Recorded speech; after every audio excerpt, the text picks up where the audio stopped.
about my system. You can't turn. It's definitely camaraderie and skill. You're 7-year late thrombosis there. And when do I ask?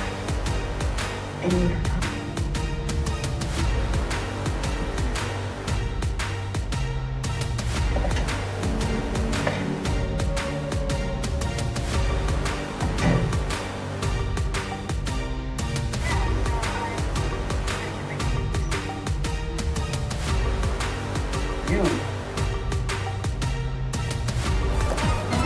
probably the citrine, I mean, basically sunshine. Yeah. Let me know if anything else. Thank you. Shitty demonstrates don't get it started. I can believe him all the time. It's we're working in the boat or whatever on the project. I never worked in that business. Is the store gonna close? Oh, open it. Can say that I recently dropped your message. Sarah just told me that her dad keeps his gun in the break room safe. Wow. I think I have a claim. You're okay, then I can't have it. Great. Bye, guys.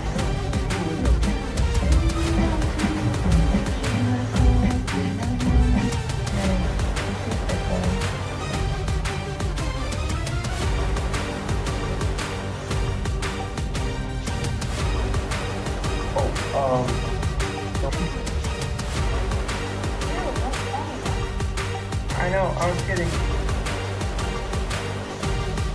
No, I don't like that. Sorry. No, I'm sorry.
Welcome back to Tiffin Box.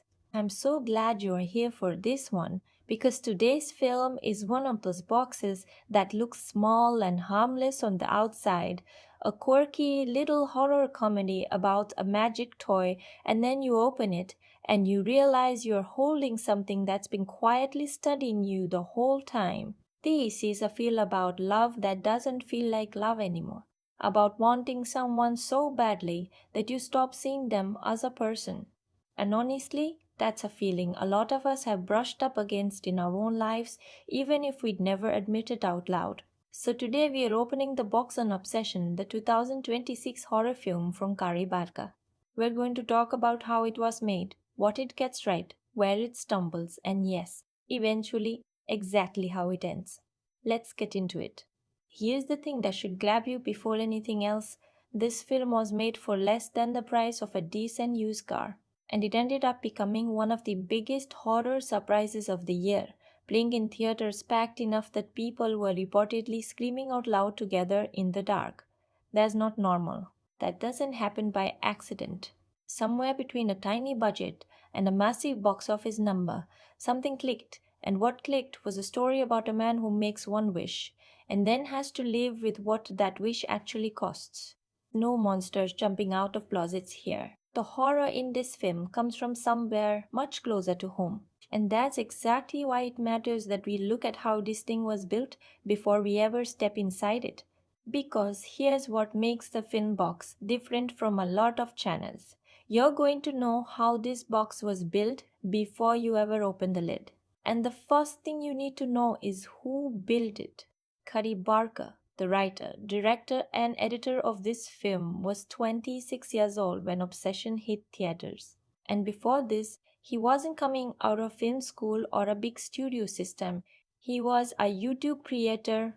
A few years earlier, he made a found footage horror film called Milk and Cereal for reportedly around $800. He couldn't get traditional distribution for it, so he just put the whole thing on YouTube for free and it went viral.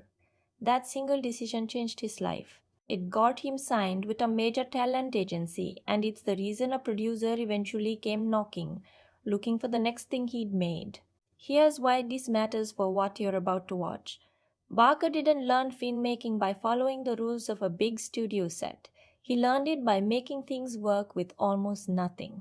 And you can feel that scrappy hands-on energy in almost every frame of Obsession. The spaces feel real because they probably are real. The performances feel unguarded because there wasn't a mountain of studio notes softening every choice. Now, here's a fact that completely reframes the entire premise of this film once you know it. According to interviews, the original spark for Obsession came from something almost embarrassingly simple. Barker was watching one of those treehouse of horror specials, the kind where a cartoon family gets their hands on a cursed object and chaos follows. The segment he saw was a riff on an old short story from the early 1900s called The Monkey's Paw, where a family is granted three wishes, and every single one comes true in the most horrifying way possible. That's the bone structure underneath Obsession. A man wants something, he is given a shortcut to get it, and the story becomes about what that shortcut actually does to the people around him. Once you know that's the DNA here, you start watching the film differently. You stop asking what's the monster, and you start asking what's the price. Here's another piece of context that's almost hard to believe. This film was made on a budget reportedly somewhere between $750,000 and $1 million. That is an astonishingly small number for a studio horror film. And yet, after it premiered at a major film festival, Focus Features reportedly acquired it for somewhere around $14 million, which on its own is a wild jump. But then the film went on to make roughly $148 million at the worldwide box office. Sit with that for a second. A film made for under $1 million made well over 100 times that back. Here's why that number actually changes how you watch the movie. When a film has almost no money, every location has to count, every prop has to be doing more than one job. And when you watch Obsession with that in mind, you start noticing how much of the horror comes from ordinary places. A music store, a house, a bedroom. The film isn't hiding its budget behind spectacle.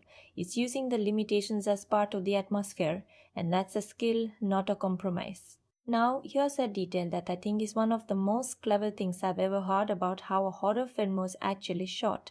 According to reporting on the production, for several of the early scenes between Bear and Nikki, before anything supernatural happens, the filmmakers reportedly shot two completely different versions of the same moment.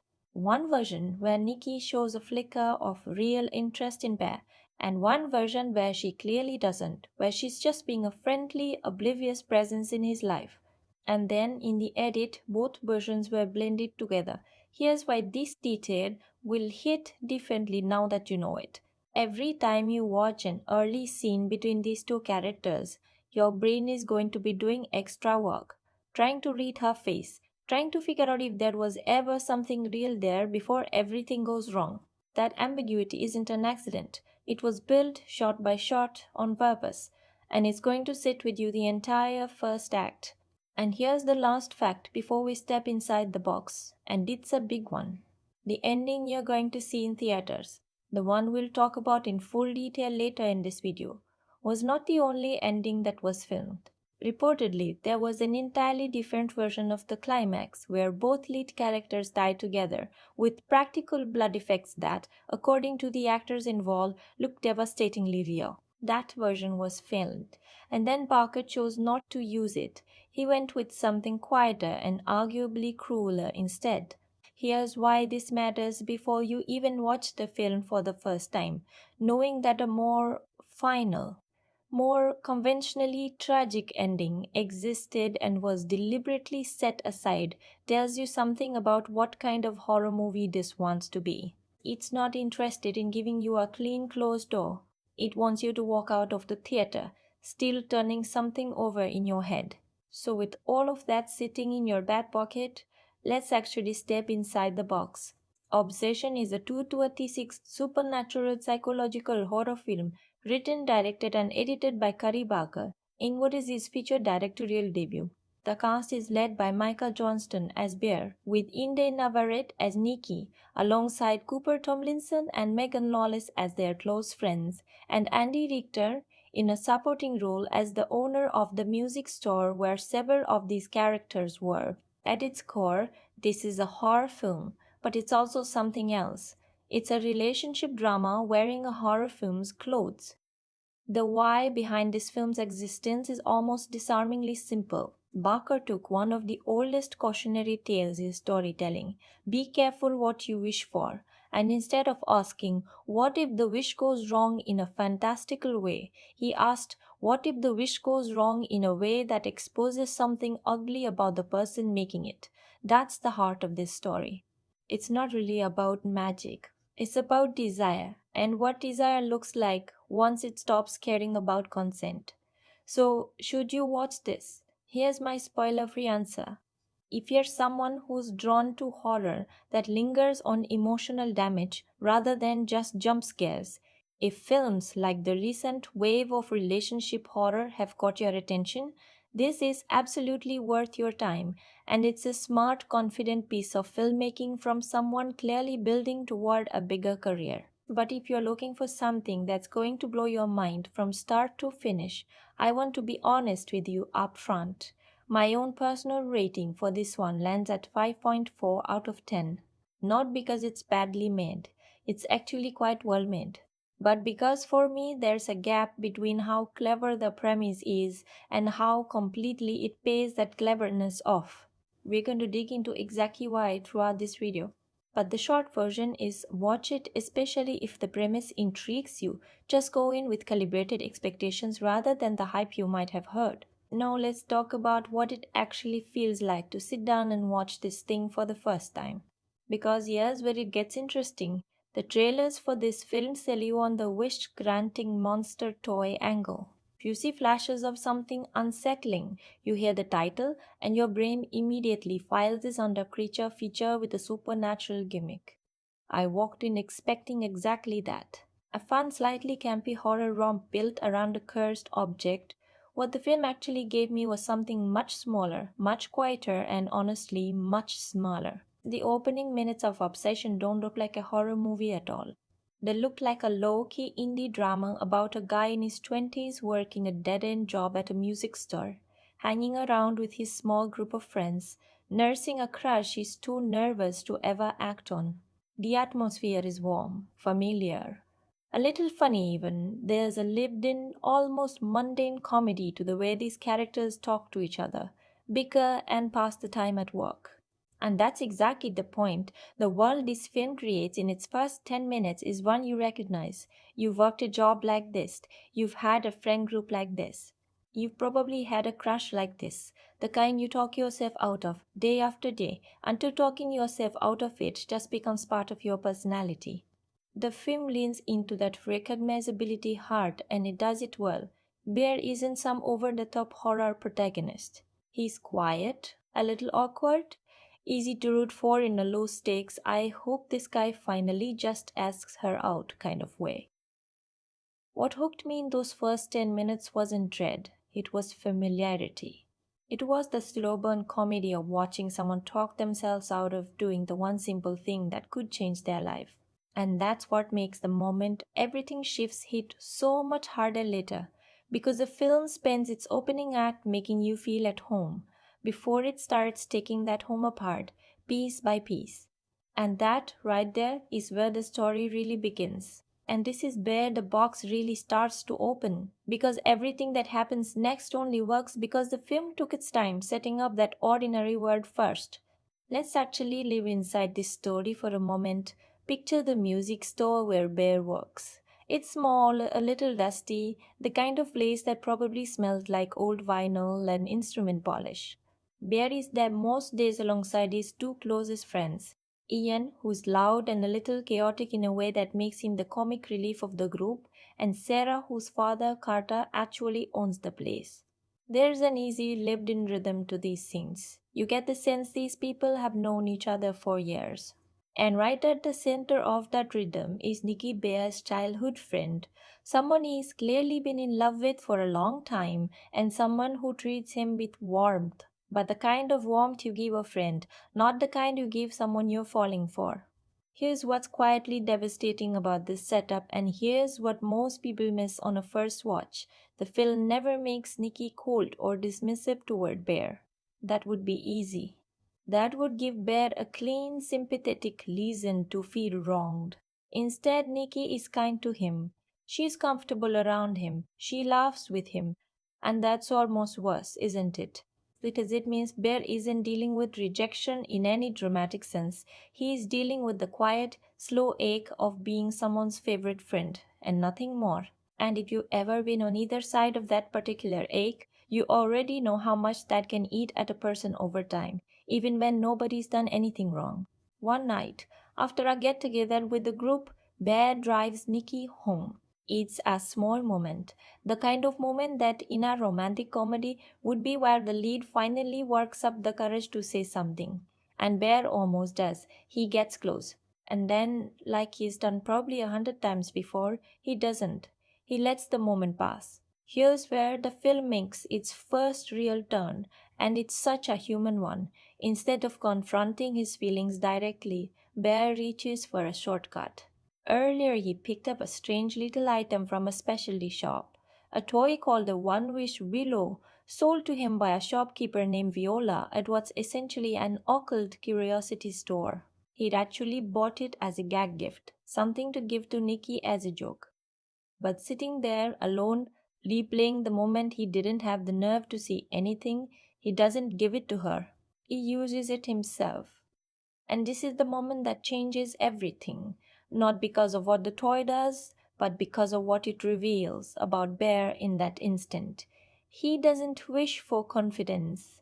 He doesn't wish for the courage to tell Nikki how he feels and let her decide for herself. He wishes that she will love him more than anyone else in her entire world. Sit with that phrasing for a second because the film absolutely wants you to. It's not a wish about himself, it's a wish about her, about controlling how she feels, rather than finding the courage to be honest about how he feels. And here's where it gets layered. At the moment he makes that wish, Bear almost certainly doesn't think of it as a violation of anything. He thinks of it as wanting to be loved. But wanting someone to love you and wanting to make someone love you are two completely different things, and the entire rest of this film exists in the gap between those two ideas. At first, the wish seems to work exactly the way you'd expect a wish fulfillment fantasy to work, almost too perfectly. Nikki's whole demeanor toward Bear shifts. She becomes warmer, more attentive, more present. For Bear, in those first scenes after the wish, there's a kind of giddy disbelief. The thing he's wanted for years is suddenly impossibly happening. And here's what's so smart about how the film paces this. It lets you feel that high right alongside him. For just a moment, you're rooting for it. You want this for him because the film has spent its entire first act making you like this guy and want good things for him.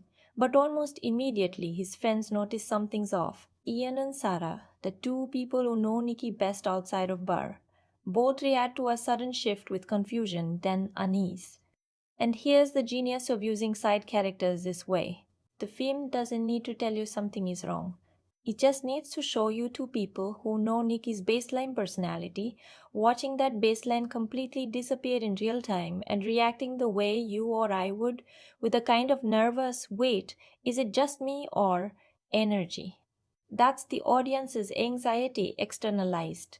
From here, the film begins its slow, deliberate escalation, and this is where obsession really earns its horror label because the horror isn't loud, it's intimate.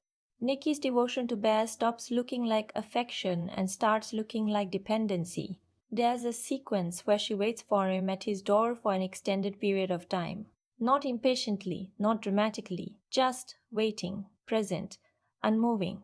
And the way that scene is shot, it's almost worse for how calm it is. There's no scream, no jump cut. Just the slow creeping realization that whatever this is, it isn't romantic devotion anymore. It's something closer to a system that's locked onto a single target and simply won't disengage. Here's a moment that, when I first watched it, genuinely made my stomach turn, and I want to talk about it carefully because of what it represents rather than what it shows. At one point, Bear mentions, almost in passing, that he's been thinking about becoming a food critic, a small throwaway detail about his own hopes for his life. And Nikki, in her new state, takes that comment and acts on it in the most unsettling way possible. She prepares him something to eat, using meat from his own recently deceased pet cat, framing it as something for him to review. I'm not going to dwell on the scene any longer than that, because what matters isn't the shock value, what matters is what it represents. This is the moment the film tells you, in the clearest possible terms, that whatever Nikki has become no longer has any concept of boundaries, consent, or even basic human limits. It's love with every safeguard stripped out. It's devotion with no off switch. And once you've seen that scene, you understand that this story isn't building toward a happy reunion. It's building toward a reckoning. As the story moves forward, the situation deteriorates further. Whatever has taken hold of Nikki begins to see the people around Bear, his friends, the people he cares about, not as innocent bystanders but as obstacles, threats to be removed from the equation. Without spelling out every beat here, I say this. The film does not shy away from showing you the human cost of Bear's wish. People he loves get caught in the blast radius of something he set in motion with a single careless sentence. And here's what's so quietly brutal about how the film handles this. Bear's reaction to all of it is fear, not action. Fear and a kind of paralyzed disbelief. He knows on some level that this is his fault, and instead of confronting it head on, he hesitates, he freezes. He keeps hoping, somehow, that it'll resolve itself or that he'll figure out a way to undo it without having to face what he actually did. And that hesitation, that's the emotional engine of this entire second half. Because the film isn't really asking, will Bear survive this? It's asking, will Bear ever take responsibility for what he wished for? Every scene from this point forward is, in some way, about that question. Every time he has a chance to act decisively and doesn't, the film is quietly building toward a moment where he won't have a choice anymore. The walls are closing in on Nikki, on Bear, on everyone who's still standing, and the film makes you feel that pressure increase in almost real time. By the time we reach the film's final stretch, Bear understands fully and completely what his wish has cost. He understands that the only way any of this ends is if he's the one who ends it. And that right there is the moment the box opens completely. Now, before we go any further into where this story lands, let's talk about what this film does brilliantly. Because there's a lot here and it's worth slowing down for. Let's start with the performance at the center of all of this, because honestly, this film doesn't work without it. Inde Navarrette, as Nikki, is doing something genuinely difficult here. She has to play two completely different people inside the same body, often within the same scene, and she has to make both versions feel real. The before Nikki is warm, grounded, funny, a person you'd want as a friend. The after Nikki is something else entirely, and here's what's impressive. She never plays it as a cartoon monster. There's no scenery chewing, no over-the-top theatricality. Instead, there's this unsettling stillness to her, a kind of calm, total certainty that's far more disturbing than screaming would ever be. If I had to point to one scene that proves she's the engine of this entire film, it's that door waiting sequence I mentioned earlier. There's barely any dialogue in it. It's almost entirely her face, her posture, her presence, and it's the scene that made me sit up straight in my seat, because that's when I realized This isn't a film about a haunted toy. This is a film about a person being erased from the inside out and watching it happen on someone's face in real time. The story construction here is also genuinely impressive, especially for a debut feature. The film commits hard to the escalation structure. Every act ratchets the tension up just slightly further than the last, and crucially, it never resets. There's no moment where things go back to normal, so the film can catch its breath. Once the wish is made, the pressure only ever builds. That's a difficult thing to sustain for a NATO runtime without it becoming exhausting, and for the most part, Barker pulls it off by keeping the scale intimate. This isn't a story about saving the world, it's a story about saving or failing to save a handful of people in one small town, and that smallness is exactly what makes it work. The stakes never feel abstract. Visually, this film punches way above its budget, and a lot of that comes down to how it uses ordinary spaces. The cinematography, handled by Taylor Clemens, leans heavily into close, controlled framing, tight hallways, doorways, windows that frame characters like they are already trapped inside something. Here's why this matters to the story, not just the look of it. When your horror is about someone losing their autonomy, framing them inside boxes, frames, and thresholds throughout the film is a quiet visual reinforcement of that theme. You're seeing the trap before the characters fully understand they're in one. And then there's the score from composer Rock Burwell, which does something I really appreciated. It doesn't lean on the usual horror toolkit of shrieking strings and jump scare stingers nearly as much as you'd expect. Instead, there's a kind of melancholy undercurrent running through a lot of the film's quieter moments, something that feels more like a sad love story than a horror score. And that's deliberate because underneath everything, that's what this film is, a love story that curdled. The music never lets you forget that, even when the visuals are at their most disturbing. If I had to pick the one scene that's going to stick with you long after the credits roll, for me, it's that door waiting scene, not the cat sandwich moment, as shocking as that is. The door scene, because it's the moment the film stops being about plot and starts being purely about presence, about what it feels like to be on the receiving end of a love that has no concept of too much, because it was never given the chance to develop any limits in the first place. Now, let's talk about where this film falls short. Because for a movie I rated 5.4 out of 10, there's clearly a gap between what works and what doesn't. And I want to be specific about that gap rather than just vague. The first issue is pacing, particularly in the back half. The escalation structure at its pace is also paradoxically part of the problem. Because the film never lets up, there's a point. For me, somewhere in the back third, where the relentlessness starts to feel less like mounting dread and more like repetition. The emotional beats start to rhyme with each other a little too closely. Another moment of Nikki's devotion curdling, another moment of Bear freezing up. The film is so committed to its one note escalation that it occasionally forgets to vary the rhythm, and that's where some of the tension I felt early on started to flatten out for me. The second issue, and this one's been pointed out by other critics too, involves one particular character whose personality is dialed up so aggressively that it starts to work against the film rather than for it.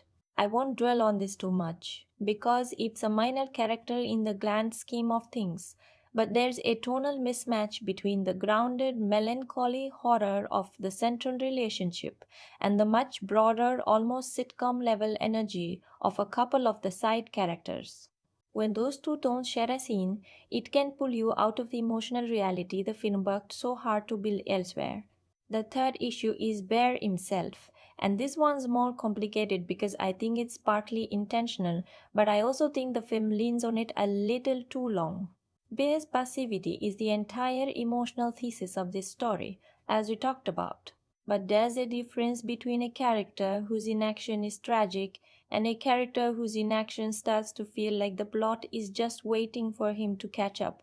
By the midpoint, I found myself wanting Bear to make a decision, any decision, just so the story could move forward on its own terms, rather than waiting for him to stop being afraid. When a character defining flaw becomes the audience's primary frustration with the pacing, that's worth acknowledging. And finally, there's a logic question around how the wish itself actually works, what its rules are, what can and can't be undone, and why. The film reveals some of this information relatively late, and when it does, it raises questions about earlier scenes that the film doesn't fully address. I won't get into specifics yet because that ties directly into the ending, but on a first watch, there's a sense that the rules of this supernatural element exist to serve whatever the story needs in the moment rather than the story being built around a consistent set of rules from the start. For a film built entirely around the structure of a wish, what you ask for, and what you get instead, that's a meaningful soft spot. None of this sinks the film. It's still a confident, often genuinely upsetting piece of work from a first time director. But these are the gaps between clever premise and fully realized execution that, for me, kept this from landing in the upper half of my personal scale. And with all of that said, let's step back now and talk about the world this film walked into when it was released, because that context changes how a lot of people experienced it. So let's pull back for a second, because before we go any further, it's worth asking what was happening around this film when it landed in front of audiences. Because a film never exists in a vacuum, an obsession arrived at a moment that shaped how people received it. This film first showed its face at a major film festival in the fall of 2025, tucked into a late night section reserved for the kind of films that are meant to rattle an audience before they go home. That's the perfect environment for something like this. A packed room, late at night, nobody quite sure what they're walking into. And reportedly, that's exactly the reaction it got. Word started spreading immediately. By the time it opened wide in theaters the following spring, there was already a buzz following it around. The kind of buzz that comes from people telling their friends, you have to see this, but don't look anything up first. And here's the thing about the timing of that wide release. It landed right in the middle of what multiple outlets were calling one of the strongest stretches for horror in recent memory. Theaters that month were packed with new horror releases competing for the same audience, and in the middle of all that noise, this small, character driven, almost uncomfortably intimate film became one of the breakout successes of the season. That's notable because it means audiences weren't just choosing it by default, they were choosing it over louder, flashier competition. There's something about a film that whispers instead of shouts, finding an audience in a season full of shouting. That tells you something about what people were hungry for. This film also slots into a pattern you've probably noticed if you've been paying attention to horror over the last few years. The rise of the tiny budget horror film that turns into a massive theatrical event. We've seen this happen again and again recently. Films made for a fraction of a typical studio budget that end up dominating conversation and box office charts for weeks. Obsession fits squarely into that lineage, and honestly, it's part of why it got picked up so quickly after its festival debut. Studios have learned that audiences are hungry for horror that feels handmade, personal, a little rough around the edges, and this film delivers exactly that. Now, when it comes to how this film was actually received, here's where it gets interesting because the gap between critics and audiences on this one is smaller than you might expect, but it's there and it's worth talking about. Critically, the response was overwhelmingly positive. Major outlets praised the central performance, the confidence of the direction for a debut feature, and the way the film took a very old, very familiar story structure and found something genuinely unsettling inside it. Several critics drew comparisons to other recent films about obsessive controlling relationships, stories where the horror comes from someone's autonomy being slowly dismantled by another person's desire. That's good company to be grouped with, and it speaks to how seriously critics took what this film was attempting. Audiences broadly responded just as enthusiastically, the kind of word of mouth reaction that turns a modest opening weekend into a sustained run. But here's where the divergence shows up, and it's subtle. Some audience reactions specifically called out the same thing I mentioned earlier. That one side character whose energy feels tonally out of step with the rest of the film.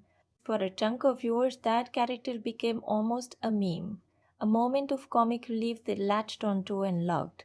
For others, myself included, that same character became the thing that, on a rewatch, makes the film a little harder to sit through because it keeps puncturing the mood the rest of the film works so hard to build. So you've got a film that critics praise for its tonal control, while a portion of the audience that loved it did so partly because of the one moment where that control loosens. That's a fascinating little crack in the reception, and it tells you that even people who adore this film aren't always adoring it for the reasons it's supposed to work. As for awards, at this point the film has picked up some recognition, including nominations that point specifically toward the strength of its lead performance, which lines up with everything we've already talked about regarding Inde Navarrette's work here. It hasn't swept through award season the way some bigger prestige horror films have in past years. But for a micro budget debut feature, getting any recognition at all in a crowded field is a meaningful marker. And if there's one thing that feels slightly under recognized to me, it's that performance specifically. If this film is remembered for one thing in 5 years, I'd bet it's her. And in terms of its life going forward, as of right now, this film is still very much living in its theatrical window. It hasn't had its second life on streaming yet. The life where a film either fades quietly or gets rediscovered by a whole new wave of viewers scrolling late at night looking for something to watch.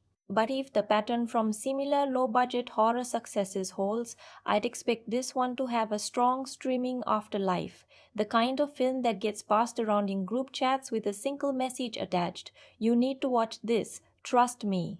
Whether it ends up feeling timeless or feeling very much of 2026 is actually a really interesting question, and it's one we can only partially answer right now. The bones of this story, the wish, the price, the warning are over a century old. That part will never feel dated. But the specific flavor of loneliness this film is built around, the specific kind of person Bear represents, feels very tied to conversations happening right now about modern dating, modern isolation, and modern entitlement. Which brings us to what I think this film is actually about, underneath all of it. Because here's where it gets layered. Strip away the supernatural element entirely, and what you're left with is a story about the difference between two things that sound similar but are not the same at all: wanting to be loved and wanting someone to have no choice but to love you.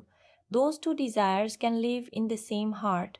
They can even feel identical from the inside, but one of them respects another person's interior life, their right to feel however they actually feel, even if that's not what you wanted to hear, and the other one doesn't. The other one treats another person's feelings as an obstacle to be solved. And here's what I think this film understands so well: Bear isn't a villain in his own head. Not for most of this story. He's just a lonely guy who's spent years quietly aching for someone who treats him kindly but doesn't love him the way he loves her. That ache is real. A lot of people watching this have felt some version of that ache. The film isn't asking you to dismiss that feeling as invalid. What it's asking is a much harder question. What happens if that feeling is given power? What happens if loneliness, instead of being sat with, processed, eventually moved past, gets handed a shortcut instead? The horror of this film isn't a magic toy is evil. The horror is watching what a person's own unexamined desire looks like when it's allowed to act without restraint. There's a version of this story you can find sitting underneath a lot of recent conversations about men who frame themselves as the nice guy, the one who's overlooked, the one who deserves better than he's getting, and how that framing, when left unchecked, can curdle into resentment and sometimes into something far more dangerous. This film doesn't lecture you about that. It doesn't need to.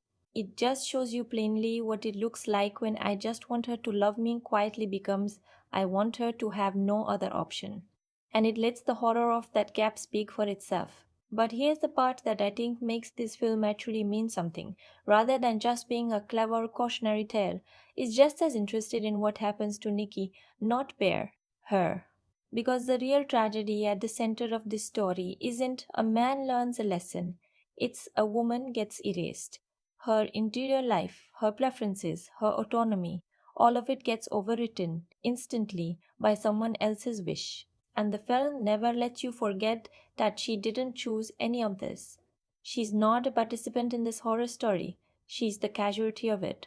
If there's one thing I want you to carry with you into the back half of this film, it's that every time you start to feel sorry for Bear, ask yourself what Nikki would say, if she still got to say anything at all. Alright, full spoilers from this point. If you haven't seen the film yet, close this now, go watch it, and come back when you're ready. Trust me, you'll want to experience it fresh. Okay, let's open this all the way up. So here's the piece of information the film has been quietly withholding from you, and once it lands, every earlier scene snaps into a different shape. The way these wishes work, the way the entire One Wish Below mythology functions, is built around one specific rule. The only way to break a wish once it's been made is for the person who made it to die. That's it. That's the entire mechanism. There's no antidote, no counter spell, no clever loophole Bear can talk his way into. The only door out of this is the one nobody wants to walk through. By the time we reach the film's final stretch, the damage is total.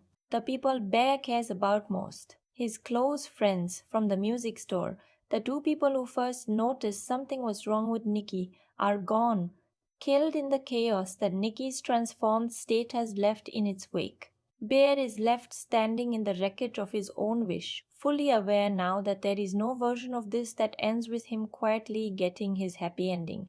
He understands what he has to do, and here's the moment the film has been building toward this entire time. Bear decides to end it. He decides that the only way to free Nikki, the only way to undo what he started, is to remove himself from the equation entirely. He picks up a gun, and here's where the film does something I think is so quietly devastating. He can't do it. In the moment that matters most, his courage fails him one more time, the same way it's failed him throughout the entire story. He puts the gun down, and instead, he takes an overdose of pills. While this is happening, there's a sound in the background, small, easy to miss if you're not listening for it. The faint jingle of the One Wish Willow.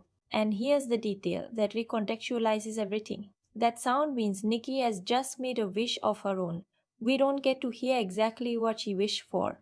But given everything we've seen, the implication is almost unbearable. It's likely the same wish, to be utterly, completely devoted to Bear, with no part of herself left over. As if, even on the verge of losing him, some lost fragment of whatever has been controlling her reaches for the exact same trap that started all of this. And then, picture this moment. Bear mid overdose snaps out of whatever fear or hesitation has held him in place this entire film and walks toward Nikki. He holds her. It's quiet. After everything, after all the horror, all the violence, all the loss, the film gives you this one moment of stillness between them. And it's almost tender. Almost. Except we, the audience, know what's happening to him in that moment, even if she doesn't yet. The pills work. Bear dies in Nikki's arms. And here's where the film pulls its final cruelest thread. Just before this, in the depths of her despair, in whatever brief window of awareness she had left, Nikki had been on the verge of taking her own life too. The gun was there. She was moments away. But the instant Bear's heart stops, the wish breaks. Because the wisher is dead, and Nikki, whatever has been wearing her face for the entire back half of this film, is suddenly, violently herself again. And here's the moment that I think defines this entire movie.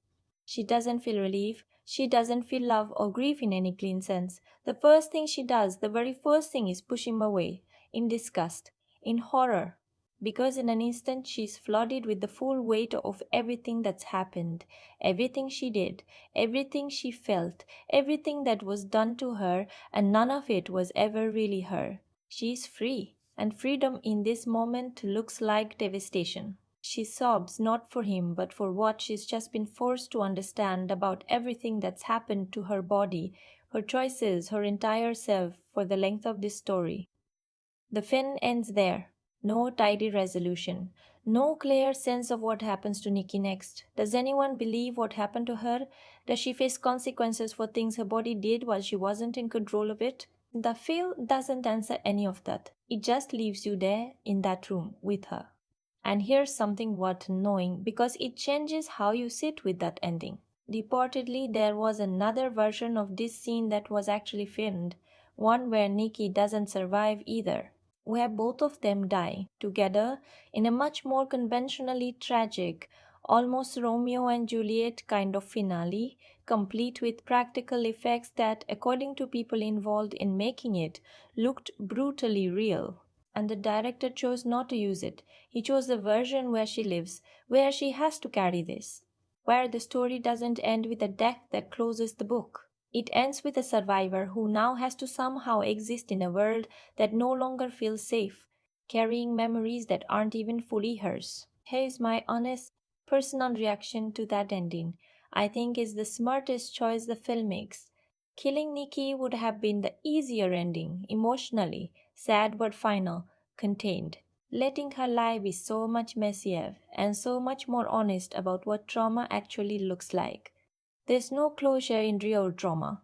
There's just the morning after and the one after that, and the slow, uncertain work of figuring out who you are when something else has been stirring for a while. The film doesn't promise her or you that she'll be okay, and I think that's exactly right. It's the one moment in this movie where I felt like the ambition of the premise and the execution of the ending were perfectly matched. Everything else I had notes on. This, the choice to let her live with it. I don't. There's no post-credit scene here, by the way. No extra wink, no setup for something else. And honestly, I think that's the correct call too. A film this heavy doesn't need a final joke or a teaser. It needs you to sit in that silence for a second before the lights come back up. So let's sit in it for just a moment longer. And then let's talk about what this all adds up to. So let's land this. Let's close the box the way it deserves to be closed. My personal rating for Obsession sits at 5.4 out of 10, and I want to spend a moment actually defending that number. Because on paper, 5.4 can sound dismissive, like meh, it's fine. That's not what this number means here. This is a film with real ambition, a genuinely fearless central performance, and a premise that's smarter than 90% of what gets released under the horror label in any given year. A 5.4 from me isn't a verdict that says skip this. It's a verdict that says this film reached for something remarkable and got most of the way there, and the distance between most of the way and all the way is exactly what we spent this whole video talking about.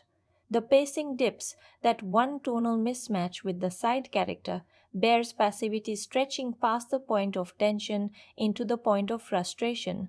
The wish logic that reveals itself a little too conveniently late, none of those things, but stacked together, they're the difference between a film that haunts you and a film that almost haunts you.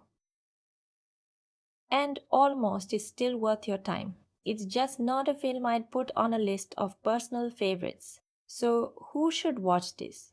Honestly, I think the audience for this film is wider than its marketing might suggest. If you're someone who's been following the recent run of low budget horror breakouts, the kind of films that get passed around with a you have to see this energy, this belongs on that list, and you'll probably appreciate seeing exactly how a first time director with almost no money builds genuine dread out of a music store, a hallway, and two people's faces. If you're drawn to horror that's really about something relationships, autonomy, the quiet violence of unexamined desire this is squarely for you. And if you've ever been even a little bit obsessed with someone, in that aching, can't quite say it way that Bear spends the whole first act living inside of, I think this film is going to sit with you in a way that's almost uncomfortably personal. It's not really asking you to be scared of a monster. It's asking you to recognize a feeling, and who might not connect with it. If your idea of a great horror night is fast pacing, big scares, constant momentum, I think the back half of this film, with its deliberate slowness and its refusal to let Bear act, is going to test your patience. That's a fair reaction, and it's one I partly share. And if you're someone who needs a story to land on some kind of resolution, good guy gets justice, bad guy gets punished, the world rights itself, this film is deliberately not going to give you that. It ends in a room with one person carrying something they never agreed to carry, and the film just stops there. If that kind of unresolved, lingering discomfort isn't your thing, that's worth knowing going in. As for how to watch it, if you ever get the chance to see this with the crowd in a theater, take it. I genuinely believe a chunk of this film's power comes from the communal reaction, that collective, slightly nervous energy of a room full of people getting quietly more uncomfortable together. Reportedly, that's exactly the kind of reaction it got at its early screenings, and I think that energy is part of the experience. But if that window has passed for you and you're catching this on streaming instead, my honest advice is don't put this on as background noise and don't watch it with a group that's going to be talking over it. This is a film that rewards quiet attention. Watch it the way you'd watch something you suspect is going to stay with you, because it probably will. Here's the line I want to leave you with. Obsession isn't really a film about a haunted toy or even really about a man and the woman he loves. It's a film about the exact moment a feeling stops being yours to feel and starts being something you do to someone else, and how impossible it is to take that moment back once it's happened. That's the box this film hands you, and once you've opened it, you don't really get to close it again. Let's start with something I deliberately held back until now, the title itself, Obsession. On the surface, it's an obvious choice. It tells you exactly what kind of film you're walking into. But here's what's layered about it. And here's what most people don't sit with until the credits roll. The title walks in two completely different directions at once, and the film never tells you which one it's really talking about. On one hand, it's Bear's obsession, that years long, quiet, unspoken fixation on Nikki that he never had the courage to address directly, and that eventually curdled into a single catastrophic decision.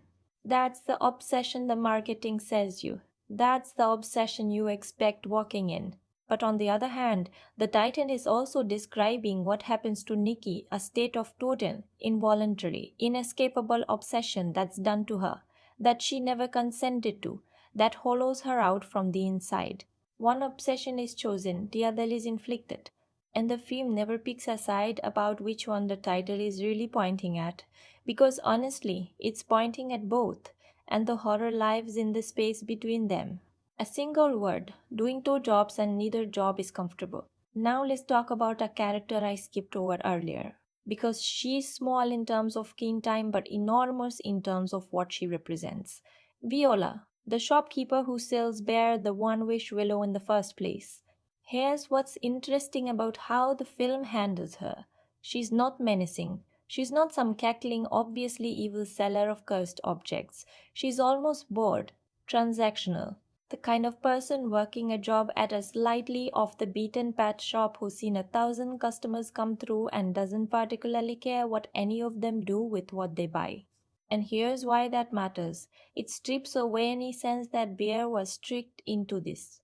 Nobody pushed this object on him. Nobody whispered temptation in his ear. He picked it up himself as a joke with zero ceremony. The film is very careful not to give Bear an external villain to blame. Viola isn't a devil figure. She's closer to a vending machine with a face. And that absence of a traditional tempter character is one of the quieter ways the film keeps the responsibility for everything that happens squarely on Bear's shoulders, where it belongs.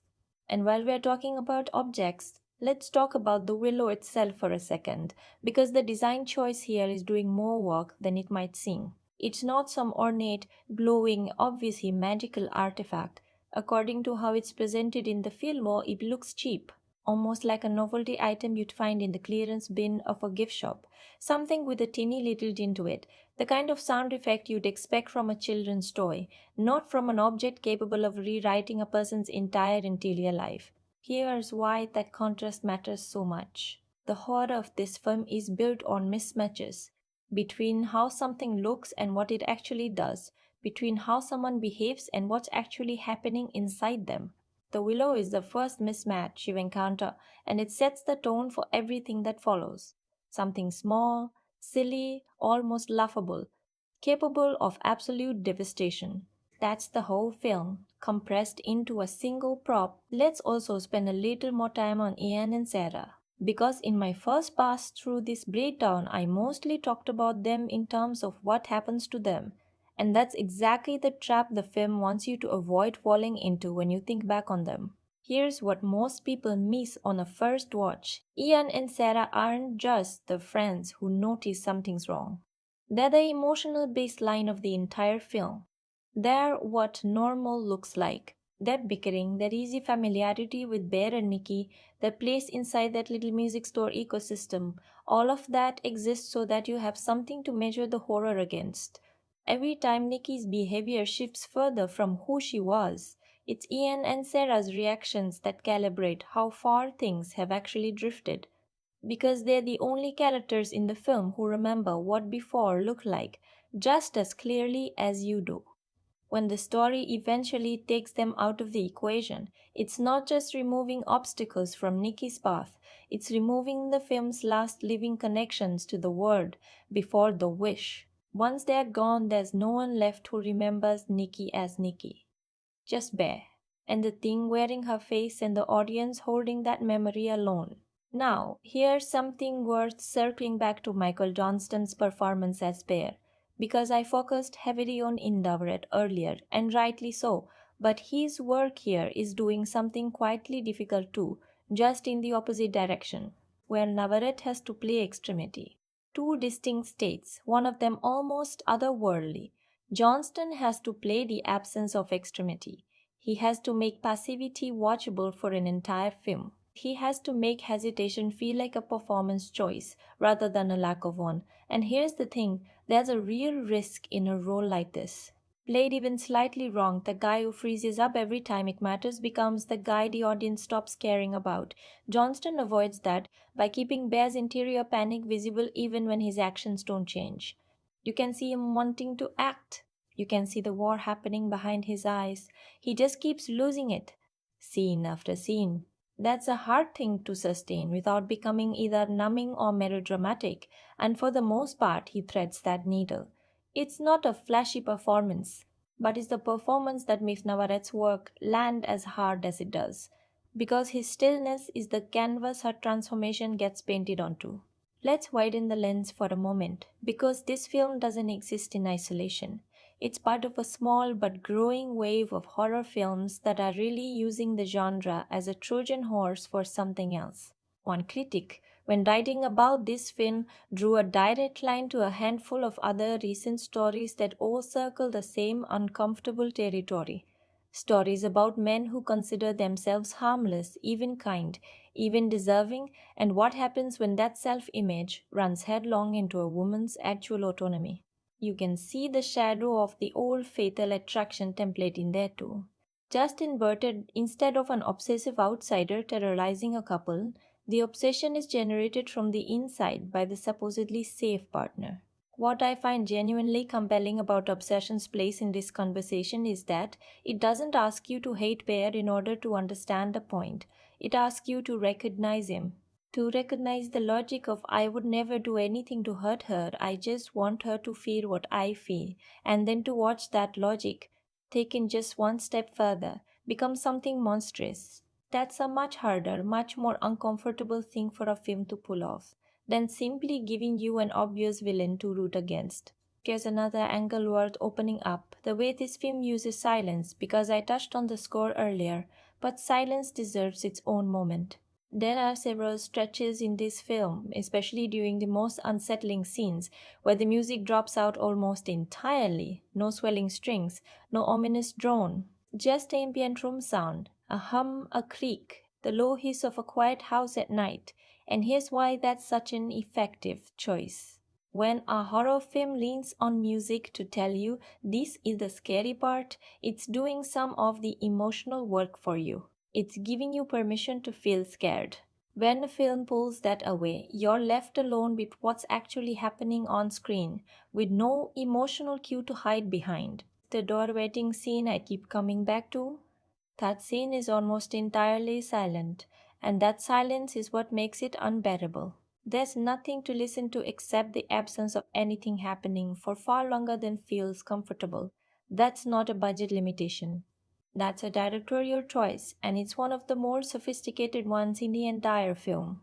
Let's talk too about what a second watch of this film actually feels like, because I think Obsession is one of those rare horror films that genuinely rewards rewatching, and not in the usual spot the foreshadowing way, although that's part of it. On a second viewing, knowing about that 2 takes editing technique we discussed earlier, every early scene between Bear and Nikki plays completely differently. You're not watching to see what happens anymore. You're watching her face specifically, trying to catch the version of the take that might be hiding underneath the one you're seeing. Did she linger half a second longer than she needed to in that doorway? Was that laugh just a laugh? Or was there something else underneath it? The film never resolves this question, not in the first watch, and not in the 10th.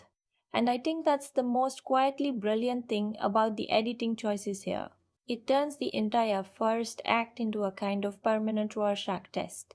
What you see in those early scenes the second time around says less about the film and more about what you personally need to believe about whether any of this was ever real to begin with. And here's one more layer worth adding: the question of what happens after this film, both for the story's world and for the people who made it. The film itself doesn't tease a sequel, and honestly, I don't think it needs one. The ending we discussed is complete in its incompleteness, if that makes sense. It doesn't leave a door open so much as it leaves you standing in a room with the door closed and the lights off. But for the people behind the camera, this is clearly just the beginning. Reportedly, Kalibaka has already been attached to other major projects following this film's success, including, according to industry reporting, a new entry in one of horror's longest running franchises. And honestly, that makes sense to me. What this film proves more than anything else is that Barker understands restraint, knowing when not to show something, when not to score something, when to let a character's stillness do more damage than any effect could. That's a rare instinct, and it's a kind of instinct that tends to get noticed quickly in this industry. One last thing before we get to wrapping this whole thing up properly, I want to come back to something I said earlier about the gap between wanting to be loved and wanting someone to have no choice but to love you, because I think there's a version of this film's message that applies far beyond romantic obsession, and it's worth sitting with for a second. How many times, in smaller, quieter, far less supernatural ways, do any of us wish that other people would just see us the way we want to be seen, without doing the harder work of actually showing them who we are? How often is the fantasy not, I wish I had the courage to be honest, but I wish they already knew without me having to risk it? Obsession takes that very human, very ordinary impulse and follows it all the way down to its most extreme possible conclusion. And that's why, even with everything I've said about its flaws, I don't think this is a film you'd forget easily. It's not haunting because of a monster. It's haunting because somewhere in that first act, before any of the horror starts, most of us will recognize a piece of ourselves in Bear, sitting in that car, saying nothing, wishing someone could just already know. Let's start with something small that I think is actually one of the most loaded choices in the entire film: the nickname Bear. Throughout the movie, almost everyone calls the main character Bear, even though, according to the credits and some reporting around the film, his actual given name is something else entirely: Baron. Here's why that detail is worth pausing on. A bear is something people associate with being big, gentle, harmless, the teddy bear version of masculinity: soft, safe, non-threatening, and the film leans into that nickname constantly, almost affectionately, the way friends do when a name has just stuck since childhood. But here's where it gets layered. By the end of the film, that nickname starts to feel like a costume. Bear isn't dangerous in the way a name like Baron might suggest: commanding, forceful. He's dangerous precisely because he's Bear. Soft, harmless seeming, the kind of guy nobody would ever flag as a threat. including for most of the film himself. The horror here isn't hiding behind a scary name, it's hiding behind the nicest one in the room, and that connects to something else worth noticing. The way this film uses food as a recurring motif, and not just in that one scene we already discussed. Think about how much of this story actually revolves around eating, sharing food, talking about food. Bear works near people who talk about meals constantly. His stated dream, the thing that triggers the most disturbing moment in the entire film, is to become a food critic. On the surface, that's such a gentle, almost whimsical ambition. Tasting things, appreciating things, forming opinions about what's good and what isn't. But here's the layer underneath.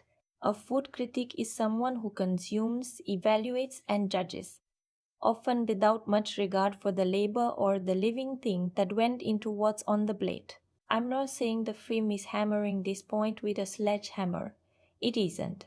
But once you notice that Bear's whole personality is wrapped around the idea of being someone who takes things in, tastes them, judges them, and moves on, his wish about Nikki starts to feel like an extension of that same impulse, just aimed at a person instead of a plate. He wanted to have her the way you have a meal, and the film gives him exactly that, devotion served up for his consumption, and then makes him watch what that actually looks like when you strip away the metaphor. Now let's talk visuals again, because I want to go a layer deeper than I did earlier, specifically color. If you pay attention to the way this film is lit and graded, there's a noticeable shift that happens around the midpoint, right as Nikki's transformation becomes undeniable.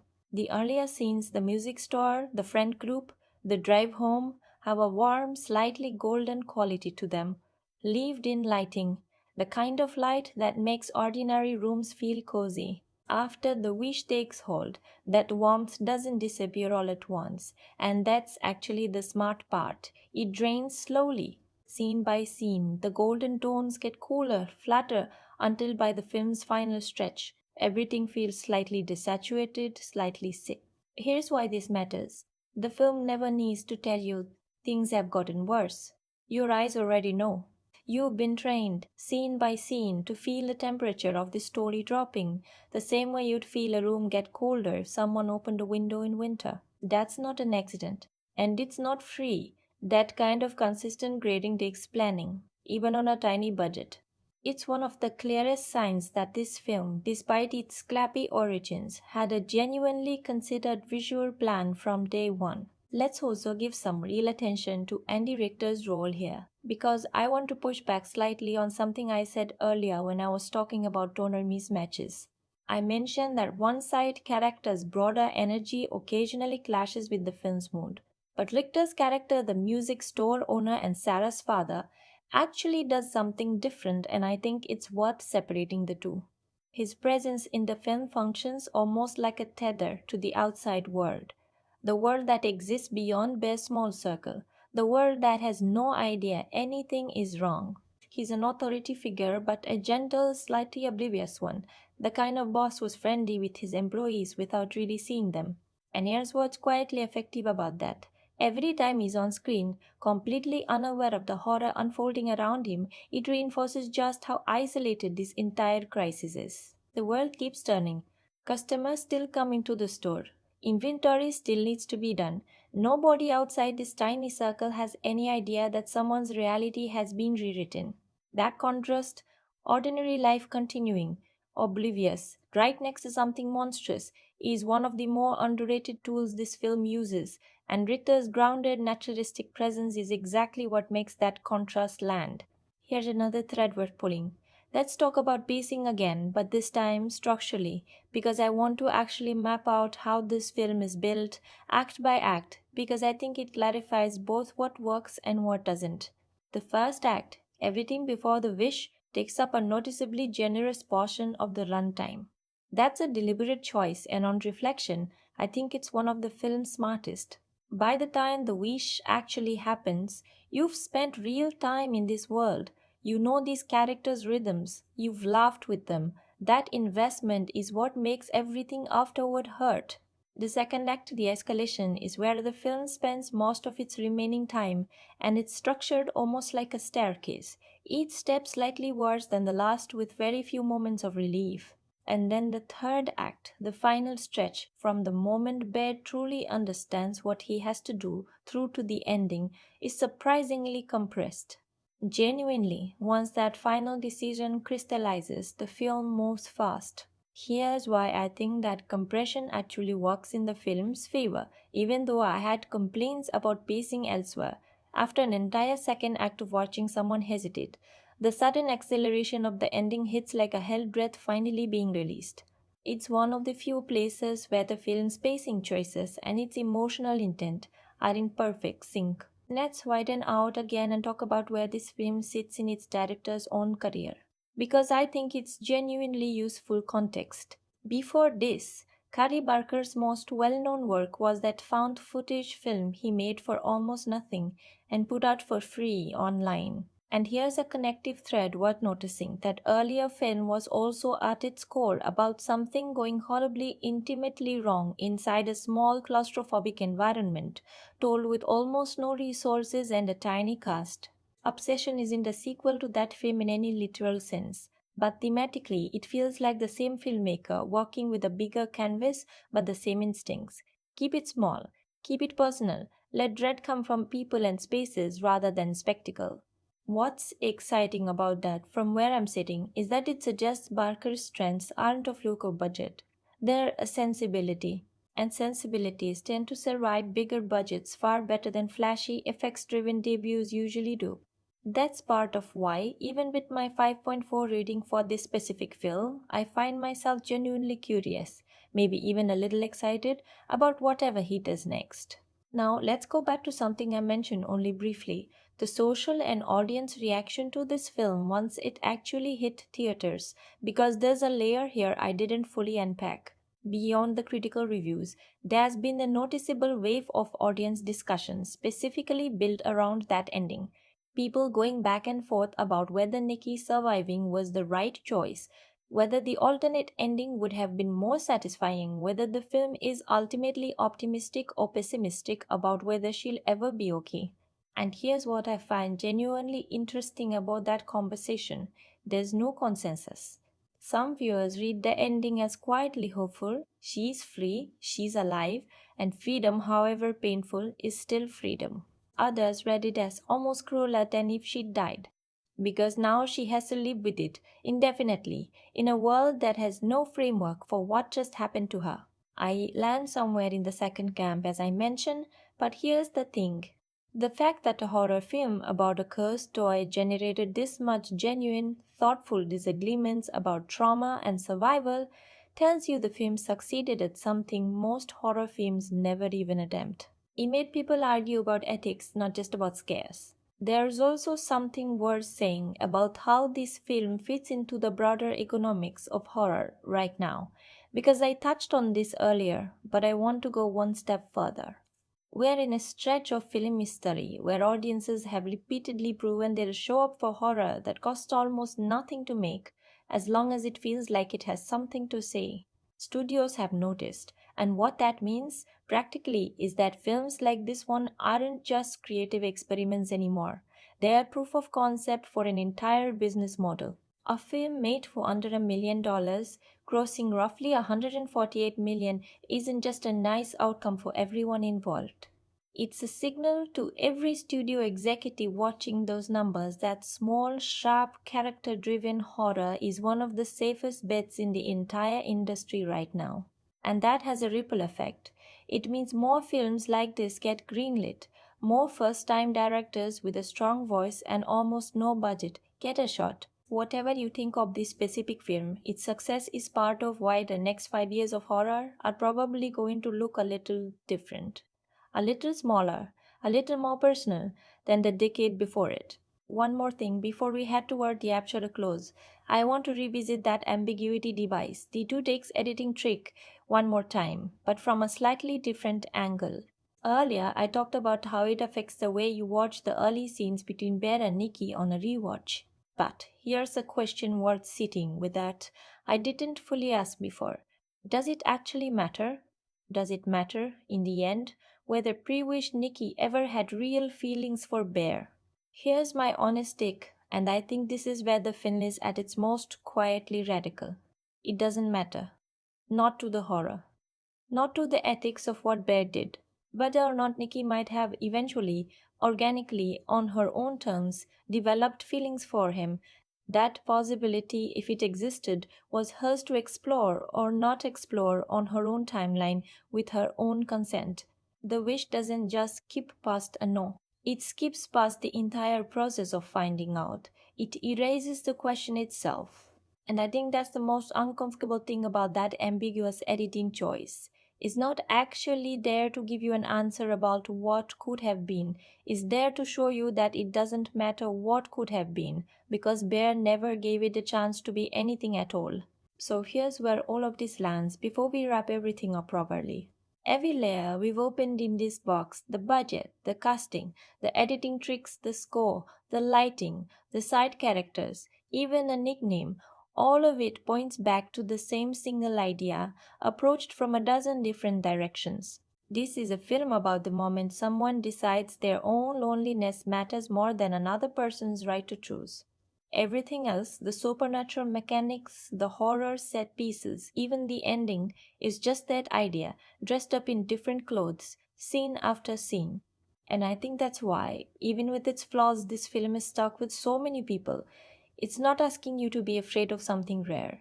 It's asking you to recognize something common, and then showing you, without flinching, what it looks like when that common thing is allowed to go all the way. Let's keep going. There's a few threads left that I think are worth pulling all the way out before we close this up.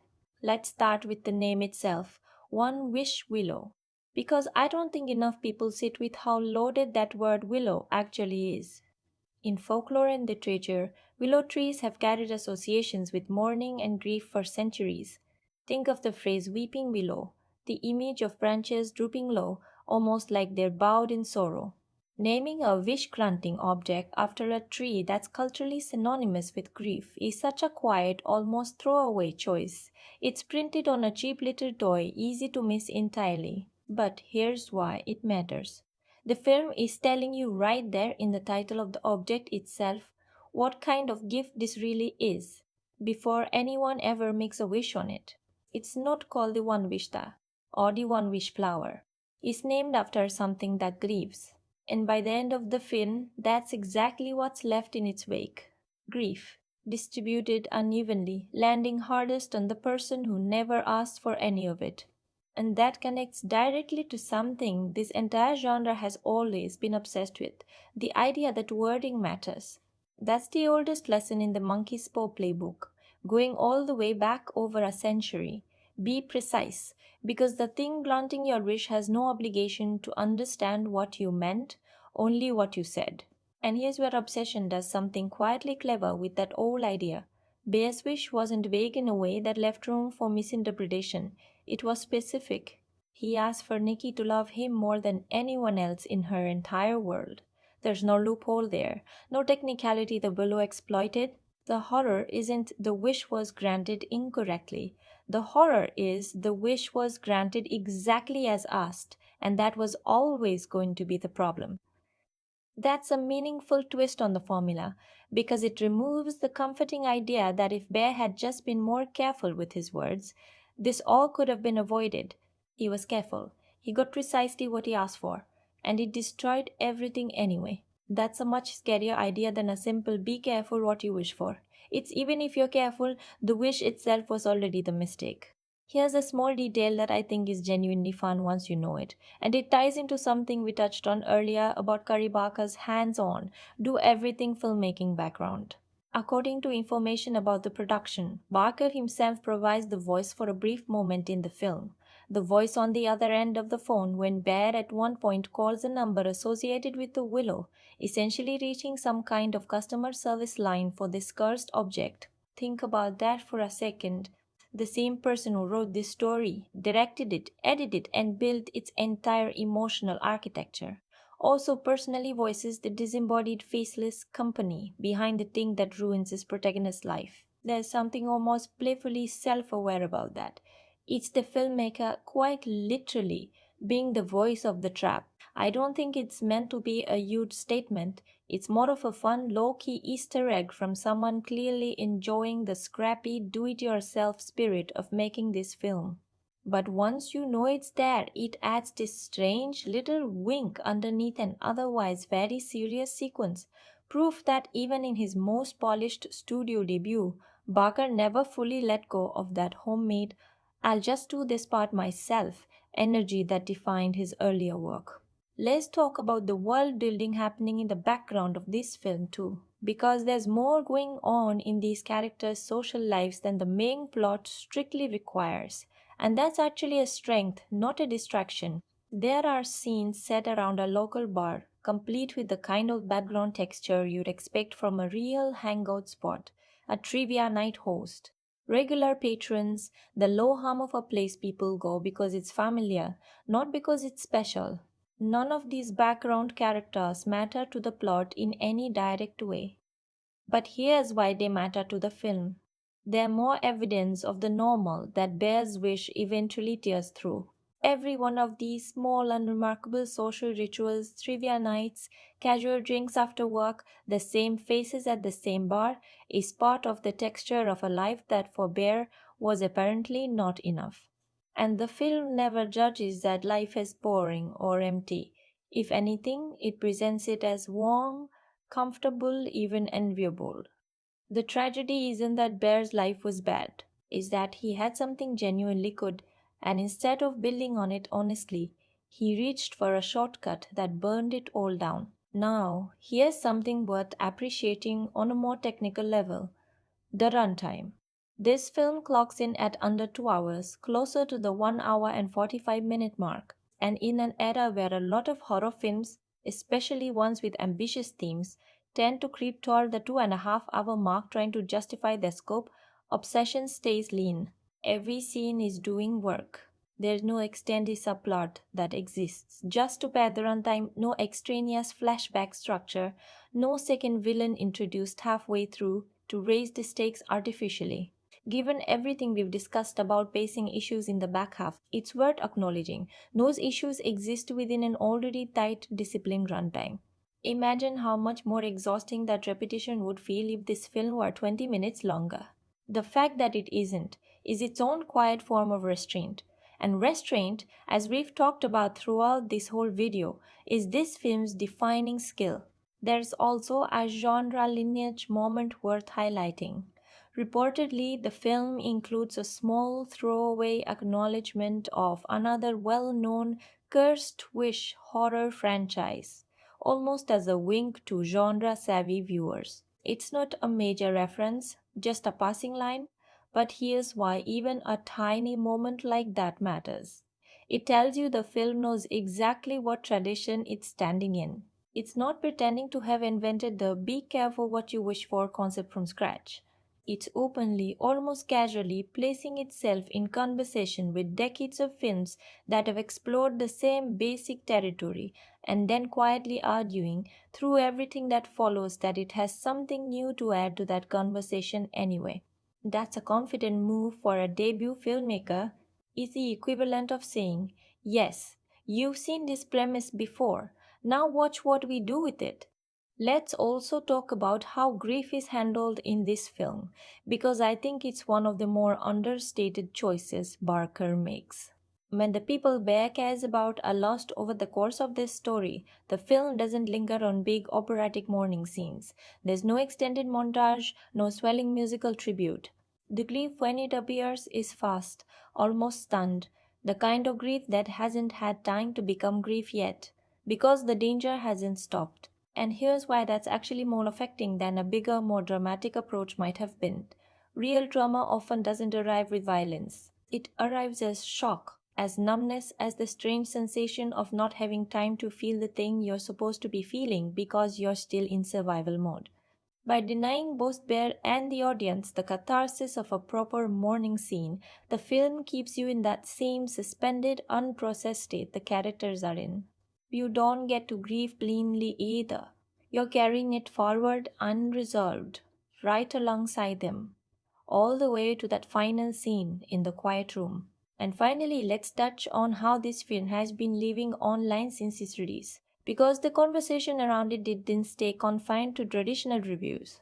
Across social media, a huge amount of discussion has centered specifically on that ending, with people dissecting the final few minutes frame by frame, debating what exactly Nikki's last second wish might have been, and sharing reaction videos capturing that audible collective gasp in theaters.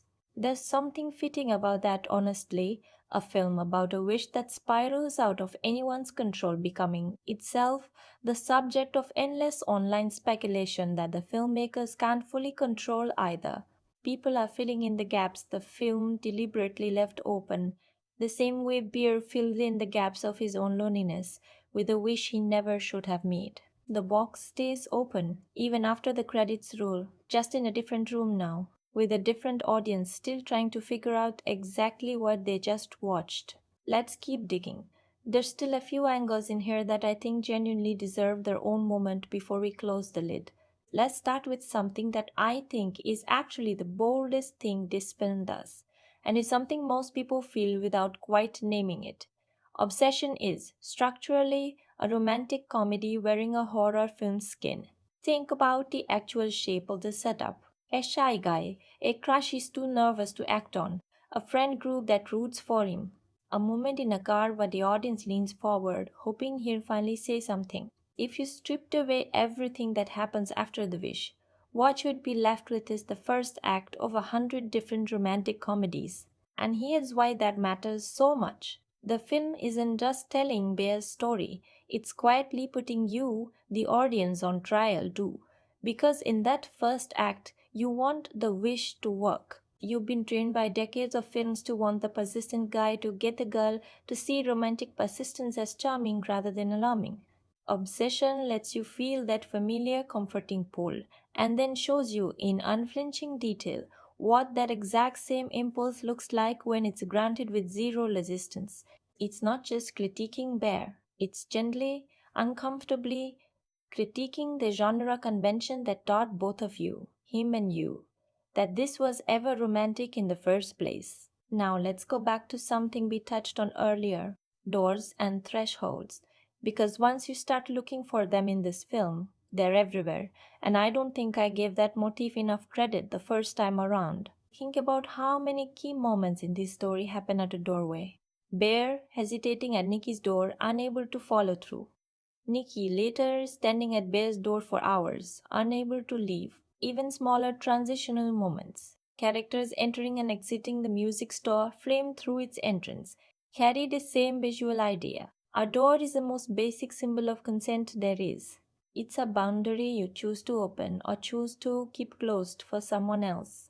And here's where it gets layered. The entire horror of this film can be summarized as what happens when that choice gets removed from one side of the doorway entirely.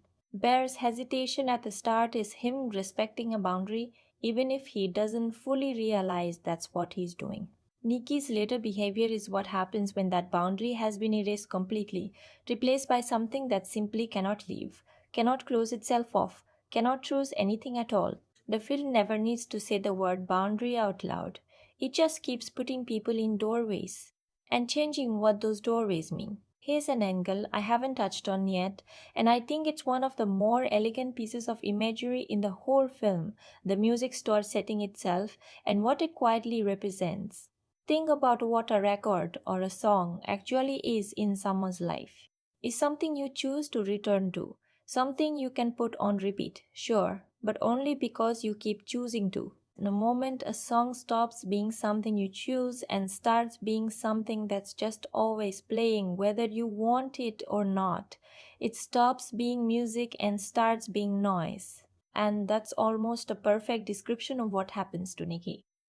Before the wish, whatever affection she had for Bear, if any, was hers to choose to return to or not, like picking a favorite song. After the wish, that affection becomes something that's simply always on. No off switch, no choice to skip the track. The film never points a camera directly at this comparison and underlines it for you, but it's sitting right there in the setting it chose for its opening act. a place defined by the idea of choosing what you love, housing a story about what happens when that choice gets taken away. Let's talk about something a little more grounded now, the friendships in this film. Specifically, the relationship between Bear and Ian, because I think there's a quieter tragedy buried in there that doesn't get talked about enough. Throughout the entire first act, Bear has a friend right beside him, someone he works with, jokes with, spends nearly all his time around, and yet at no point does Bear ever actually talk to Ian about how he feels about Nikki, not in any real vulnerable way. It's treated as an open secret, something everyone sort of knows and gently jokes about, but never something Bear processes out loud with another person in a way that might have helped him see it more clearly. And here's why that matters.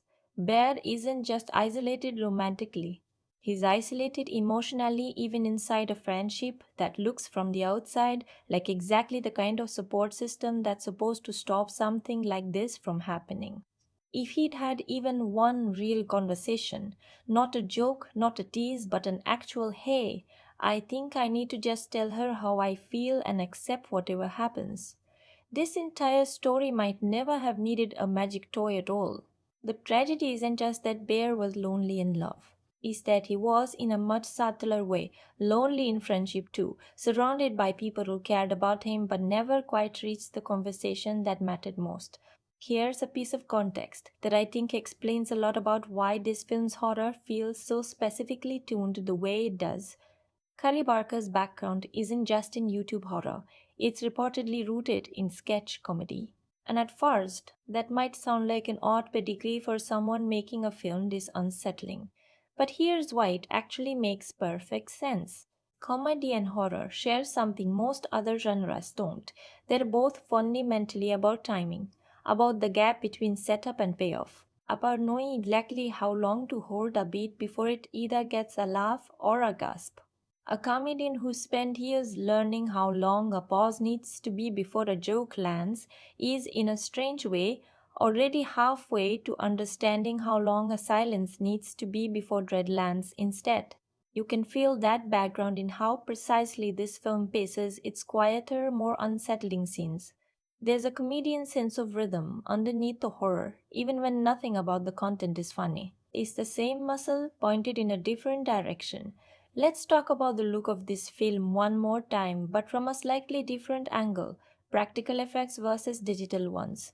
Because here's the thing about having almost no budget. It actually removes the temptation that bigger films often can't resist. When you can't afford extensive digital effects work, you're forced to make things physically, in camera, with materials and lighting and practical tricks. And here's why that ends up being a strength rather than a limitation for a film like this. Practical effects have weight. They exist in the same physical space as the actors, which means the actors are reacting to something real, not to a green screen and a future promise of what will be added later. Every unsettling moment in this film feels tactile, like it was actually there, on set, on the day. That tactility is a huge part of why the horror lands as hard as it does. A tiny budget didn't just shape what this film could show you, it shaped how real everything it did show you would feel. Let's talk a bit more about Inde Navarrette specifically, because I mentioned the prediction that this film ought to make a star of her, and I want to sit with that for a second because I think it's exactly right, and here's why it matters beyond just this one film. This is a role that could have gone wrong in so many ways. Too theatrical, too restrained, too reliant on makeup or effects to do the heavy lifting instead of performance. Instead, what we get is a performance built almost entirely on controlled stillness, controlled intensity, the kind of performance where you can tell every choice was deliberate, down to how long she holds eye contact or how slowly she blinks. That's not a performance you stumble into. That's a performance that comes from someone who understands exactly what the camera is doing at every moment and exactly what she needs to give it. Whatever she does next, I'd be very surprised if this isn't the role people point back to and say, that's when we knew. And finally, let's talk about how this film was actually sold to audiences, because I think the marketing here did something pretty clever and it's worth acknowledging. If you watched the trailers before seeing this film, you'd have come away with a fairly specific impression. Supernatural object, relationship gone wrong, some kind of creature or transformation horror. What the trailers very deliberately don't prepare you for is how grounded, how character driven, how almost mundane the first act actually is. And here's why that's smart marketing rather than misleading marketing. It gets people into the theater expecting one kind of film and then lets the actual film recalibrate their expectations in real time during the opening act, the same way it recalibrates bears. By the time the supernatural elements properly kick in, you've already been quietly retrained by the film itself to care about these people as people first. The marketing sets the hook. The film itself does the slower, more patient work of making that hook matter. That's a 1-2 punch that a lot of horror marketing doesn't manage to pull off, and it's a big part of why word of mouth on this one grew the way it did. People walked in for one movie and walked out talking about a completely different one. Let's track one specific thing across the entire runtime, that little jingle built into the One Wish Willow.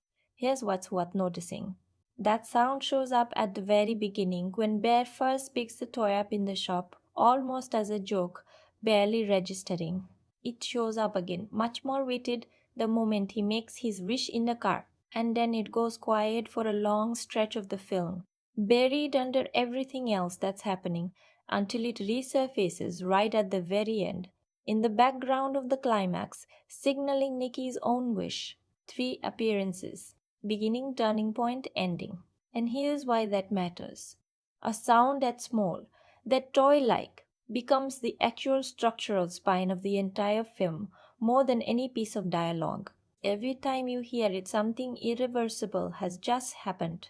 By the third time, you don't even need to see what's causing it. Your body already knows what that little jingle means, and that's exactly the kind of conditioning a film built on sound design wants to achieve. Now let's talk about something genre fans will pick up on instantly, but that's worth unpacking for everyone else: the final girl tradition, and how this film quietly refuses to follow it. In a huge number of horror films, there's a clear survivor, someone who fights back, outsmarts the threat, and emerges, scarred but victorious, as the moral center of the story. Nikki doesn't fit that mold at any point. She's never given a moment of triumphant resistance. She doesn't outsmart anything. Her survival isn't a victory she earns. It's almost incidental, a side effect of someone else's death. And here's why that's such a pointed choice. Traditional final girl narratives, even when they're about surviving trauma, often still frame survival as a kind of reward for cleverness or strength. Obsession strips that framing away entirely. Nikki survives not because she was strong enough, smart enough, or resourceful enough, but simply because the thing controlling her happened to be tied to someone else's life, and that life ended. There's no empowerment fantasy hiding in this ending. Just survival, bare and unlearned and uncomfortable, which is so much closer to how trauma actually works in real life than the genre usually allows itself to be. Here's an angle worth sitting with: the economic backdrop of this entire story, which the film never makes a big deal out of, but which is quietly everywhere. Every major character we spend time with works in some version of low wage, service industry work, a struggling local music store, the kind of place that probably survives on regulars and nostalgia rather than real profit margins. Nobody in this friend group seems to be on any kind of clear upward trajectory. They're not unhappy about it exactly. There's warmth in these scenes, real camaraderie, but there's also an unspoken sense of being stuck, of years passing in a small orbit that doesn't change much. And here's why that matters to Bear's arc specifically. When your circumstances feel static, same job, same town, same friend group, year after year, sometimes the one thing that feels like it could change everything isn't a promotion or a move or a new opportunity. It's a relationship. Bear's wish isn't just about wanting Nikki, it's about wanting something, anything in his life to finally shift. The tragedy is that the one lever he reaches for to create that shift is the one lever that should never be pulled: another person's autonomy. The film never says any of this out loud, but the economic stillness of these characters' lives is the quiet pressure underneath everything Bear does. Let's also talk about how this film opens and closes because there's a mirroring effect here that's easy to miss if you're not looking for it structurally. The film begins with Bear in a small enclosed space, his car, sitting in silence, working up the nerve to do something he ultimately doesn't do. And it ends with him in another small enclosed space in someone's arms, having finally done something that's not the thing anyone, including him, expected. Both moments are quiet. Both moments involve Bear and Nikki, alone, with everything unsaid hanging in the air between them. The difference is what fills that silence. In the opening, the silence is full of possibility of a future that could still go any number of ways. In the ending, the silence is full of finality, a future that's just been permanently decided in the worst possible way. Bookending a film this way isn't an accident. It's the film quietly telling you from its very first scene exactly where it's going to end up. You just don't have the information yet to read that opening scene correctly until you've seen the closing one. And here's a genre history angle worth adding, because I think it places this film in a slightly different lineage than the obvious monkey's paw comparison suggests. Wish fulfillment horror and comedy have been around for decades. Films about cursed objects, genies, devil's offering deals, all built around the same core anxiety that getting what you want will cost you something you didn't anticipate. But a lot of those older films frame the cost as something external: your soul, your fortune, your safety. What's notable about Session is that the cost is almost entirely relational. Nobody loses their soul to a demon here. What gets lost is someone else's right to feel however they actually feel. That's a very modern reframing of a very old formula. Less the devil tricked you, more you tricked yourself, and someone else paid for it. It fits a broader shift in horror over the last several years, away from external evils and toward horror that's rooted in how people treat each other. Obsession isn't reinventing the wish horror genre, but it is quietly updating what that genre is afraid of. And what it's afraid of now is us. And finally, here's something worth naming directly, because I think it's the most honest thing I can say about why this film lingers the way it does. Obsession refuses to give you, the audience, the one thing almost every version of this story secretly offers as a backup plan. Somewhere in the back of your mind, watching a film like this, there's usually a quiet hope that maybe, somehow, the wish gets undone cleanly and the two leads end up together anyway. For real this time, on equal footing, like the curse was just a detour on the way to where they were always supposed to end up. This film never lets you have that, not even for a second. The ending doesn't just deny Barry's fantasy. It denies you yours too, the fantasy that this could somehow still become a love story if only the magic got fixed. And that refusal, more than the violence, more than the dead cat, more than anything else in this film, is what I think makes it actually horror, all the way down to its bones. It's not scary because something bad happens. It's scary because the thing you personally were quietly hoping for the whole time turns out to have been the same mistake Bear made, just smaller, and just yours. So let's land this. Let's close the box the way it deserves to be closed. My personal rating for Obsession sits at 5.4 out of 10, and I want to spend a moment actually defending that number.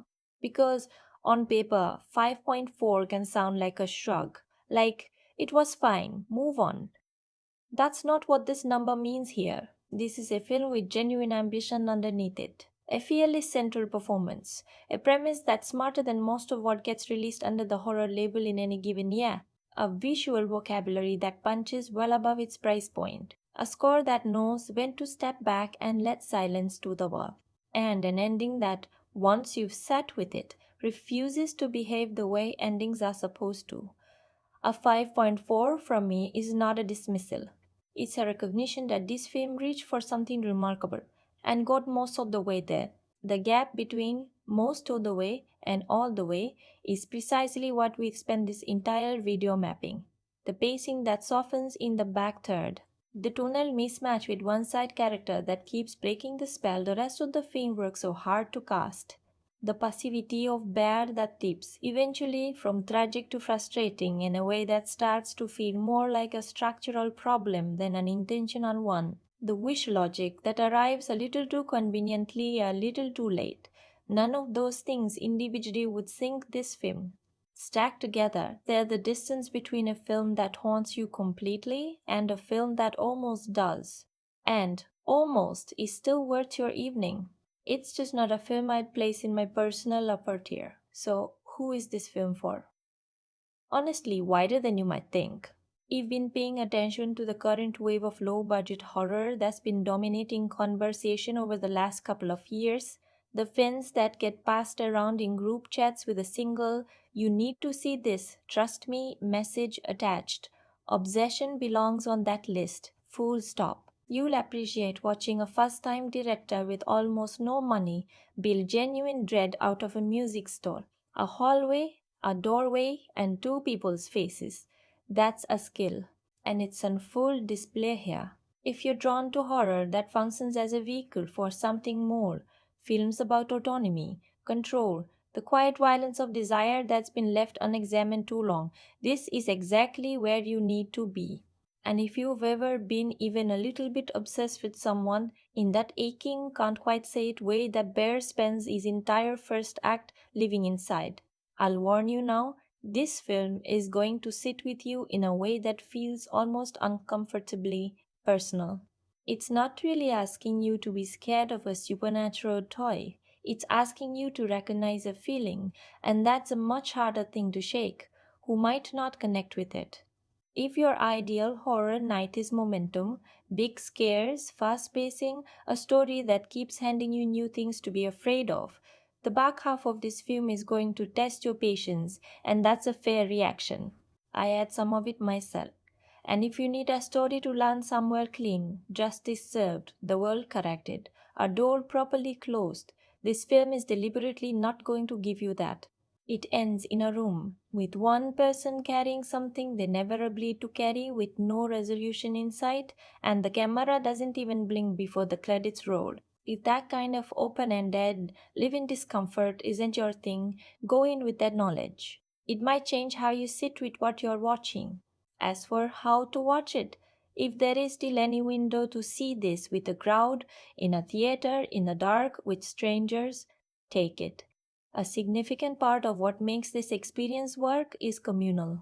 That collective, slowly mounting unease of a packed room getting quieter and quieter as a film refuses to let them exhale. There's nothing quite like it, and this film was built for exactly that environment.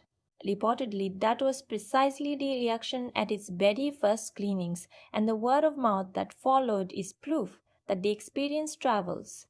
If that window has passed, and you're coming to this on a streaming platform instead, my honest advice is to watch it the way you'd watch something you already suspect is going to stay with you. Not as background noise, not with half your attention somewhere else. Lights low, no distractions, full presence. This is a film that rewards quiet attention and punishes inattention by letting you miss the exact moment the temperature of the room dropped 3 degrees and you didn't notice until it was already cold. Here's the line I want to leave you with. Obsession is not really a film about a haunted toy. It's not really a film about a man and the woman he loved. It's a film about the exact moment a feeling stops being yours to feel and becomes something you do to someone else. And it's about how impossible it is to take that moment back once it's happened. The box bear opens can't be closed, not by him, not cleanly, not without cost, and neither can this one. That's what I mean when I say this film stays with you. Not because it gave you a monster, because it handed you a feeling and made you look at it honestly and then refuse to take it back. Every film is a box, and we open this one together. Now, before we go, I genuinely want to say thank you.